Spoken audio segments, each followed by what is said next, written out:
अलवर जिले के रैनी पुलिस थाना अंतर्गत 2 साल पहले 16 साल की नाबालिग छात्रा से रेप व प्रताड़ना के मामले में आरोपी 3 पुलिसकर्मियों को गिरफ्तारी वारंट से तलब किया गया है। मामले में तत्कालीन राजगढ़ डीएसपी और जांच अधिकारी ने तीनों पुलिसकर्मियों का पक्ष लेते हुए अंतरिम रिपोर्ट लगा दी थी। पीड़िता की ओर से कोर्ट में प्रोटेस्ट पिटीशन दायर करने के बाद अब पुलिसकर्मियों की गिरफ्तारी वारंट जारी किया गया है। एक कांस्टेबल पर रेप का और 2 पर छेड़छाड़ व प्रताड़ित करने का आरोप लगाया गया है। सब मामला क्या है और अब कोर्ट ने किस तरीके से तलब किया है? आज माननीय जज श्रीमान जगेंद्र कुमार अग्रवाल द्वारा एक रेणी थाना अंतर्गत का मामला था, जिसमें एक पीड़िता थी, उसको कुछ पुलिसकर्मियों के द्वारा प्रताड़ित किया जाता था, उसका दुष्कर्म किया जाता था। उस बाबत पीड़िता के द्वारा 23/12/2023 को पुलिस अधीक्षक महोदय को एक लिखित में रिपोर्ट पेश करी और उसमें ये बताया गया इस प्रकार से मुझे 3 लोग पुलिसकर्मी हैं और जो मुझे मेरे साथ दुष्कर्म करते हैं और मुझे प्रताड़ित डराते धमकाते हैं। उस पर उनके नाम भी उनके द्वारा बताए गए थे। पीड़िता जब 8/11/2023 को जब घर पर अकेली थी अपने गांव में, तो करीब 7 बजे पीड़िता घर पर ये लोग आए और कमरे से खींच कर ले जाकर उसका बलात्कार किया था। कितने लोगों ने? 3 लोग, करीब 3 से अधिक लोग बताए थे, लेकिन 3 लोग तो नामजद थे। हाँ, और उसने बताया था कि इससे पहले भी 23/11/2022 को जब पीड़िता अलवर में कमरा किराए पर रहती थी पढ़ने के लिए, तब भी उसके साथ वहां पर भी बलात्कार इनके द्वारा किया गया था और गाड़ी में पटककर किसी दूसरे व्यक्ति के कमरे पर भी ले जाकर साथ बलात्कार किया था। बारी बारी से बलात्कार किया तीनों के ऊपर। ये तीनों पुलिसकर्मी हैं जिनका नाम अविनाश, राजू और मान सिंह है। कहाँ पोस्टिंग? अब पोस्टिंग का तो देखो मुझे इसमें ध्यान नहीं है, परंतु तीनों के द्वारा गया। और ये जो अविनाश है नाम का जो पुलिसकर्मी है, ये पीड़िता के साथ करीब 2 साल से चैट करता था, फोन करता था, चैट करता था और अश्लील मैसेज भेजता था। तो इनके द्वारा 429/2023, 376 डी, 376 और 506 IPC तथा 5L6 पोस्को में एक रिपोर्ट दर्ज हुई थी, परंतु अनुसंधान अधिकारी द्वारा इन पुलिसकर्मियों के खिलाफ जो मामला नहीं बनने पाया जा रहा, FR लगा दी थी और उस FR को न्यायालय में पेश कर दी थी बचाव करते हुए। हाँ, उन पुलिसकर्मियों, क्योंकि वो और ये भी पीड़िता के द्वारा डराया धमकाया गया था कि अगर तूने मेरे खिलाफ रिपोर्ट दर्ज कराई तो तेरे भाई को झूठे मुकदमे में फंसा देंगे। तो उसके पश्चात न्यायालय में जब FR पेश हुई थी, उसने प्रोटेस्ट किया पीड़िता ने, और प्रोटेस्ट पेश करने के बाद न्यायालय में बयान अपने दिए और उनमें इस बात को अपने प्रोटेस्ट में लिखा कि पुलिसकर्मियों के द्वारा, अनुसंधान अधिकारी के द्वारा न तो उसका मोबाइल जब्त किया गया, न उनकी जो कॉल डिटेल निकाली, न लोकेशन निकाली। माननीय न्यायालय द्वारा इन सभी बातों पर विचार करते हुए अब जो अनुसंधान अधिकारी पुनः एक नियुक्त किया,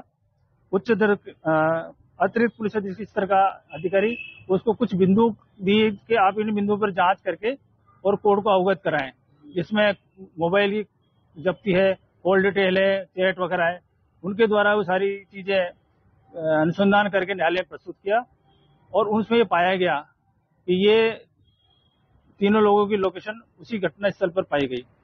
उसके आधार पर माननीय न्यायालय के द्वारा एक निर्णय दिया, प्रसंज्ञान लिया तीनों के खिलाफ कि आपके द्वारा इसी प्रकार से पीड़िता के साथ, जो की उम्र करीब 16 साल थी, उससे दुष्कर्म किया है और तीनों को गिरफ्तारी वारंट से तलब किया है। तीनों प्रसंज्ञान लिया गया। पीड़िता की मां ने दिनांक 23/12/2023 को थाना रैनी में धारा 376D, 376(2N), 506 IPC और पोक्सो एक्ट में FIR दर्ज कराई कि अविनाश मीणा सिपाही, राजू मीणा सिपाही और मानसिक जाट, तीनों पुलिसकर्मी जो कि रैनी थाने में कार्यरत थे, उसने पीड़िता परिवादिया की बेटी के साथ जबरन बलात्कार किया। दिनांक 8/11/2023 को शाम 7 बजे जब उसकी पुत्री घर पर अकेले थी, परिवार में कोई नहीं थे, पूरा परिवार खेतीबाड़ी करने गया था, तब पीछे से जबरन उसका बलात्कार किया। इससे पूर्व दिनांक 23/11/2022 को रात्रि में लाल कलर की गाड़ी नंबर RJ 45CS 5967 से उसकी पुत्री को अलवर से जहां पर पढ़ रही थी वहां से जबरन उठाकर ले गए और अन्यत्र जगह ले जाकर बारी बारी से बलात्कार किया। जब उसकी पुत्री 17 साल की थी, उस समय भी उसके साथ बलात्कार किया। जब उसकी बेटी 10वीं क्लास में पढ़ती थी बाहर, तब भी उसके साथ जबरन रोककर उसके साथ बलात्कार किया, जिसके FIR दर्ज करने के बाद अनुसंधान अधिकारी RPS पुलिस व्रत अधिकारी पुलिस उप अधीक्षक व्रत राजगढ़ श्री उदय सिंह मीणा द्वारा अनुसंधान किया गया। अनुसंधान इतनी जल्दी किया, मात्र 10 दिन में ही 2 तारीख को तो इसमें एफआईआर लगा दी। चूंकि पुलिसकर्मी मुलजिम थे और अनुसंधान अधिकारी पुलिसकर्मी था, तो अपने पुलिसकर्मी को बचाने के लिए मात्र 10 दिन में ही तुरंत फटाफट और एफआईआर लगा दी और 4 जनवरी को 12 दिन बाद न्यायालय में पेश कर दी। पीड़िता ने दिनांक 3 फरवरी 2024 को न्यायालय पोक्सो नंबर 1 कोर्ट में प्रोटेस्ट पिटीशन पेश की, जिसमें दिनांक 11 मार्च 2024 को न्यायालय पोक्सो नंबर 1 श्रीमान जोगेंद्र कुमार अग्रवाल जी ने 4 बिंदुओं पर पुनः अनुसंधान के लिए एडिशनल एसपी ग्रामीण को पत्रावली वापस पेश करी। 4 बिंदुओं में नंबर 1 दिनांक 23/11/2022 को जिस किराए के मकान में ये बलात्कार हुआ उसके किराए के दस्तावेज जब्त करें। नंबर 2 प्रकरण में 23/11/2022 को अविनाश मीणा पुलिसकर्मी की मोबाइल टावर की लोकेशन सुबह 5 बजे से रात्रि 11 बजे तक और अलवर परिसर के आसपास के सीसीटीवी फुटेज प्राप्त करें। नंबर 3 पीड़िता की इंस्टाग्राम चैटिंग संबंधित दस्तावेज पेश करें। पीड़िता के पास अविनाश मीणा सिपाही के मोबाइल को जब्त करें और उन्हें फोरेंसिक जांच में भेजें।